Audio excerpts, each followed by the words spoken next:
हे everyone, welcome और welcome back to Raksha unplugged. कैसे हैं आप लोग? तो आज के इस वाले पॉडकास्ट में मैं बात करने वाली हूँ अबला बहुरानी और उनकी नंद के बारे में। मतलब जो सास बहू और साजिश है ना, आखिरकार वो शुरू हो चुकी है। बिल्कुल दोनों तरफ से शुरू हो चुकी है और बहुत बड़ी अब लग रहा है कि कंट्रोवर्सी होने वाली है, क्योंकि अंशु का जो एक वीडियो आया है ना, उसके बाद मुझे लगता नहीं है कि अबला बहुरानी शांत होने वाली हैं या चुप बैठने वाली हैं। तो बात करेंगे हम इसके बारे में आज के पॉडकास्ट में, लेकिन उससे पहले अगर चैनल पर नए हो सब्सक्राइब कर लो भाई। और रक्षा सेज 2.0 को विजिट करना मत भूलना। वहाँ मैं रियल क्राइम स्टोरी आज लेकर आने वाली हूँ, और वो क्राइम स्टोरी सुनने के बाद कहीं ना कहीं आप लोगों का भी जो दिल है वो दहल जाने वाला है। एक 19 साल की लड़की और 23 अलग अलग लड़के 7 दिनों तक उस लड़की के साथ जो दरिंदगी करते हैं, और कैसे करते हैं, क्यों करते हैं, क्या है इसके पीछे का पूरा बैकग्राउंड, वो सारा कुछ मैं उस वाले वीडियो में शेयर करूंगी जो कि रक्षा सेज 2.0 पर आएगा। तो उसको ज़रूर विजिट करना, अच्छा लगे एक बार उसको विजिट करना, देखना वहाँ का कंटेंट अगर अच्छा लगे तो सब्सक्राइब ज़रूर करना। तो कुछ दिनों पहले अबला बहुरानी जी का एक व्लॉग आता है जहाँ पर उनकी बेटी के साथ एक लड़का मिसबिहेव कर रहा था। अब वो जो मुद्दा है वो कहीं ना कहीं सब ने उठाया था, हर किसी ने उस मुद्दे पर बात की थी। यहाँ तक कि जो मैडम को सपोर्ट करते हैं या मैडम को पसंद करते हैं, हमारी अबला बहुरानी को, उन्होंने भी इस मुद्दे पर अपना टेक दिया था। सबने ही बोला था कि जो बच्ची है उसके साथ जो हुआ वो गलत था। जो मैडम है उनको इधर पर अपना ध्यान केंद्रित करने की ज़रूरत है, क्योंकि बच्चियां हैं, उनके साथ कुछ भी गलत हो सकता है। और वो बच्ची इतनी छोटी है कि शायद वो इस चीज़ों को समझ भी नहीं सकती है। बड़ी वाली बेटी को तो गुड टच बैड टच भी सिखाया जा सकता है, लेकिन सबसे छोटी वाली बेटी को गुड टच बैड टच भी इतना ज्ञान नहीं है। तो माँ को पूरा पूरा ध्यान बेटी के ऊपर रखना होगा। अब ये जब बातें होने लगी, हर एक पैनल पर होने लगी, हर रिएक्शन चैनल वाले ने इसको डिस्कस किया, तो मैडम को लग गई मिर्ची। अब मैडम को इतनी ज़्यादा मिर्ची लगी कि मैडम अब इसमें सबको लपेटने लग गई। रिएक्शन चैनल वालों को भी इन्होंने काफ़ी बातें सुना दी, जो पॉडकास्ट चैनल है उनको भी बातें सुना दी, बहुत कुछ इन्होंने बोला। और धीरे धीमे इनकी बात जो ससुराल तक पहुंचती है वो पहुंच गई थी। इन्होंने जो है वहाँ पर उनकी जो mother in law, father in law, सबको जो है लपेटे में लिया था और कहा था कि बच्चों को एक बार भी उन्होंने नहीं पूछा, बच्चों की खैर खबर नहीं ली, खोज खबर नहीं ली। उसके अलावा इन्होंने कहा कि वो जो बेटी वहाँ रहती है वो खाना क्यों नहीं बनाती, माँ ही क्यों पूरा काम कर रही है, ये बच्ची भी तो सेवा कर सकती है, वो क्यों सेवा करवा रही है अपनी माँ से, ब्ला ब्ला। उन्होंने बहुत कुछ बोला था, और ये मैंने उस पॉडकास्ट में डिस्कस नहीं किया था, क्योंकि मैं केवल और केवल उनकी बातों का जवाब देने आई थी वहाँ पर, क्योंकि मेरी ऑडियंस बोल रही थी कि दीदी आपको जवाब देना चाहिए, अन्यथा मैं तो चुप थी। वो व्लॉग देखने के बाद मैंने कुछ भी नहीं बोला था।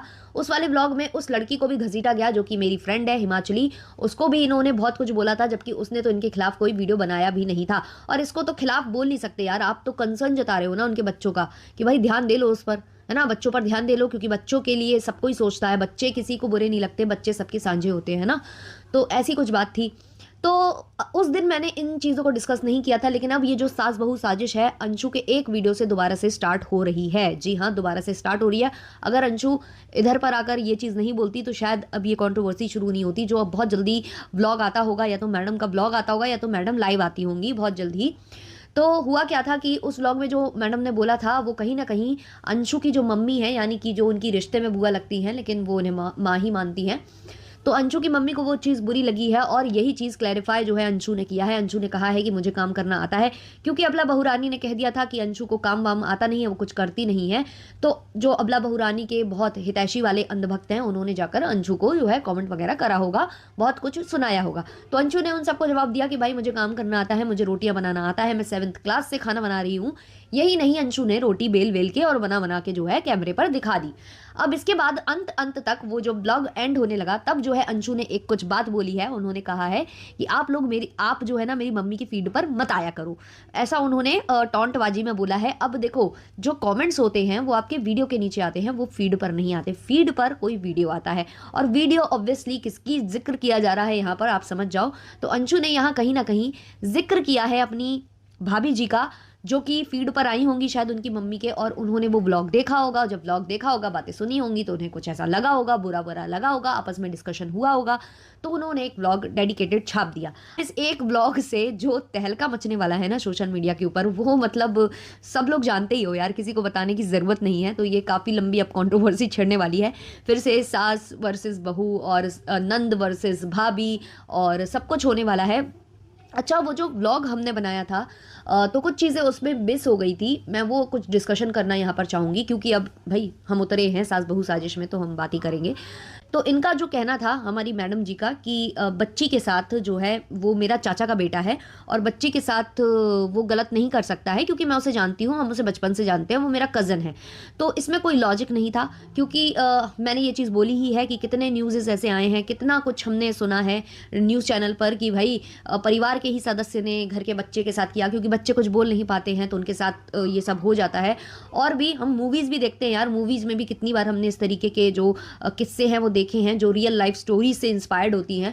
तो यहाँ पर इस चीज़ का लॉजिक नहीं बनता था। और दूसरी बात, आप बचपन से अपने जो है कज़न को जानती हो, वो ऐसा नहीं कर सकता, और वो आपका वो मतलब आपका भाई है, वो उनका मामा है, ये है वो है, आपने रिश्ते गिनवा दिए। तो इस हिसाब से तो वो भी आपके ससुर थे। अगर उन्होंने आपके सर पर हाथ फेर दिया था या आपका माथा चूम लिया था एक बच्चे के नाते, तो जब आप उन पर एलिगेशंस लगा सकते हो, तो फिर अपने भाई को कैसे प्रोटेक्ट आप कर रहे हो, चचेरे भाई को, है ना? तो यहाँ एक सवाल बनता तो है मैडम जी से। दूसरा, इन्होंने कहा था कि रोटी नहीं बनाती, पंजू ये नहीं करती, वो नहीं करती। तो वहाँ पर भी मेरा मतलब मुझे लॉजिक समझ में नहीं आया कि आपको इतनी ज़्यादा चिंता हो क्यों रही है भाई अपने सास-ससुर की। वो अब उनको आपने छोड़ दिया, त्याग दिया, उनसे आपको लेना-देना कुछ नहीं है। आप वो रोटी बनाए, ना बनाए, उनको उल्टा इनकी सेवा करना पड़े। फिर हो सकता है वो रोटी ना बनाए अंशु, तो आपस में लड़ाई झगड़ा हो, फिर शायद अंशु को वो गाँव छोड़ दे। तो क्यों आप ऐसी बातें करके व्लॉग में उनको वो कर रहे हो? हो सकता है अंशु खाना नहीं बनाती और आपकी सास उन्हें भगा देती घर से, है ना? लेकिन अब आपने कहा तो देखो अंशु ने रोटी बना दी। अब अंशु ने रोटी बना दी तो सास को अब और अच्छा लग गया होगा, तो अब वो कैसे बेटी को घर से बाहर भेज देंगे, है ना? तो थोड़ा बहुत सोच समझ के बोलिए अबला बहू रानी जी। और दूसरी बात, इन्होंने जो चीज़ बोली है कि फ़ोन नहीं करते, कभी बच्चों के बारे में नहीं पूछते हैं, उनका हाल चाल नहीं लेते। तो अभी कुछ दिन पहले आप पुलिस थाने पहुंची थी और वहां जाकर आपने कुछ स्टेटमेंट्स दिए थे, और आपका ये कहना था कि मेरी बेटियां पढ़ने जाती हैं, स्कूल जाती हैं, और जो हमारे इन लॉज हैं वो हमको धमकी वमकी दे रहे हैं, हमको थ्रेट्स दे रहे हैं, हमारी बच्ची को पढ़ने में प्रॉब्लम्स कर रही हैं। ये आप बोल रही थी थाने में जाकर, आपने एलिगेशंस भी लगाए थे अपने इन लॉज के ऊपर। तो यहाँ पर एक सोचने वाली बात है कि जब उन्होंने आपको फ़ोन कॉल नहीं किया, आपका हाल चाल नहीं पूछा, आपको कॉल नहीं किया, तब तो आप जो है इतने बड़े बड़े एलिगेशंस लगा रहे हो। अगर गलती से उन्होंने फ़ोन किया और पूछ लिया बच्चियां कैसी हैं, तो आप तो पता नहीं क्या क्या बोल दोगे। आप तो ये कह दोगे कि बच्चों के बारे में पूछ रहे थे, मेरी बच्चियों को उठा ले जाएंगे, मेरी बच्चियों को ये करवा देंगे। मतलब आप तो फिर जाने कितने एलिगेशंस लगा दोगे। अभी तो वो पूछ नहीं रहे हैं, तब उनकी ये हालत है।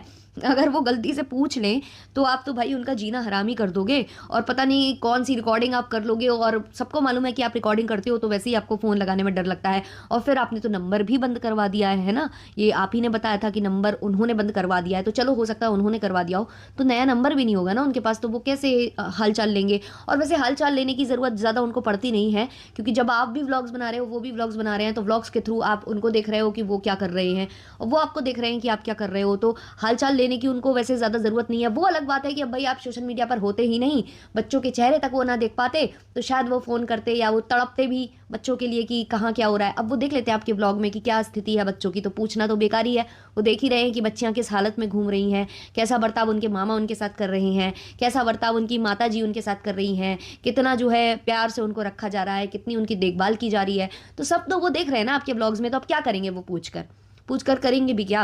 गए तो थे वो गांव जो है आई थी जब आपकी सासू माँ, बताया जा रहा था कि कहा गया था कि बच्चों को साथ में लेकर चलो, क्योंकि यहाँ पर उनकी स्थिति अच्छी नहीं है। आपने कहा कि हम 10 दिन बाद आएंगे, और 10 दिन बाद जो है आपने एक नई रिकॉर्डिंग शेयर कर दी थी, जहाँ आपने अपने ससुर जी को जो है गंदा इंसान बता दिया था कि वो गंदी नज़र रखते हैं, वो जाने कैसी कैसी बातें करते हैं आपके बारे में भी, पंचू के बारे में भी। तो ये सब चीज़ें हैं। तो भाई इतना कुछ हो जाने के बाद जब उन पर इतने बड़े बड़े एलिगेशंस लग गए हैं, तो फ़ोन लगा कर क्या करेंगे? वो और मुसीबत मोल ले लेंगे क्या अपने सर पर? तो मतलब आप लोग क्या चाहते हो? मतलब कि गाली भी खाएं और आपके चरण भी छुएं, ये तो पॉसिबल नहीं होता है ना। तो यही कुछ बातें थी जो शायद उस वाले ब्लॉग में रह गई थी, क्योंकि मैं इस वाले मैटर में घुसना नहीं चाहती थी।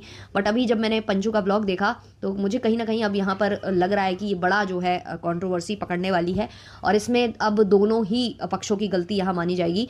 क्योंकि अभी क्या हुआ था कि अभी अबला बहू रानी ने वीडियो डाल दिया था, सब उन्हें समझा रहे थे, कमेंट सेक्शन में ज़्यादातर उनको हेट ही मिल रहा था।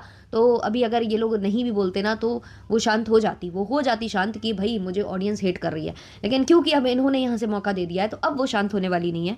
अब वो लेकर आएगी व्लॉग, या वो लाइव लेकर आएगी, और वो अच्छे से जो है अब कंट्रोवर्सी को जो है हवा पानी सारा कुछ देगी, अच्छे से सींचेगी वो इस कंट्रोवर्सी को। क्योंकि controversy is equal to views is equal to dollars, है ना। तो ठीक है, ये वाला पॉडकास्ट रखते हैं यहीं तक, मिलते हैं जल्द से जल्द नए वाले पॉडकास्ट में, तब तक के लिए बाय बाय।